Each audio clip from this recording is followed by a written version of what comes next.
دڵ هۆکار بۆ وازهێنان لە گوناه و تاوان.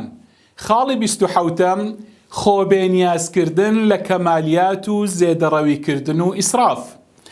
برای ئازیزم، خوشتی ڕێزدارم، تا پێتان دەکرێ خۆ دوور بگرن لە زێدەڕەوی و ئیسراف و تەبذیر، چونکە بەڕاستی زێدەڕەویکردن، ئیسرافکردن، تەبذیر ڕێگایەکە لە ڕێگاکانی شەیطان، پاڵنەرێکە لە پاڵنەری کردنی گوناه و تاوان.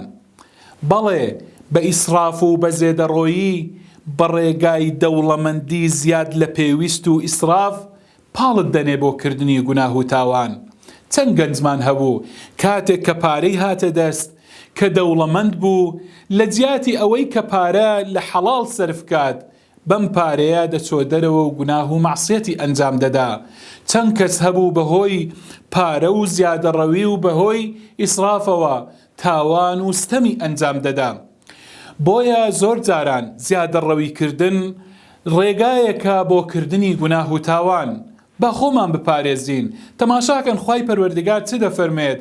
دەفەرمێ قل يا عبادي الذين أسرفوا على أنفسهم لا تقنطوا من رحمة الله. أي محمد صلى الله عليه وسلم بو بندانم بڵێ کە زۆر ئیسرافیان کردووە، کە زۆر زیادەڕەویان کردووە لە چیدا؟ لە گوناه و لە تاوان. ئەها تەماشاکە کردنی گوناه و تاوان پەیوەستی کردووە بە ئیسراف و بە زێدەڕەویکردنەوە، کەواتە زێدەڕەوی و ئیسراف هۆکاری کردنی گوناه و تاوانە. بەڵێ زێدەڕەوی زۆر جۆری هەیە. زێدەڕەوی لە خواردن و خواردنەوەدا، لە جلوبەرگدا، تەنانەت لە گوناه و لە تاواندا، لە خواردنی ماڵی یەتیمدا، زیادەڕەویکردن تەنانەت لە کوشتندا. ئەمانە هەموو جۆرەکانی زێدەڕەوین و سەرنجامی زۆر خراپی هەیە زێدەڕەوی. یەکەم تووشی غەزەب و ڕقی خوای پەروەردگار دەبی. خوای گەورە غەزەب و ڕقت بەسەردا دەبارێنیتن. هۆکارێکە بۆ ئەوەی تۆ ببیە برای شەیطان. إن المبذرين كانوا إخوان الشياطين. بەڵێ دەبیە برای شەیطان. خوای گەورە پەنامام داد.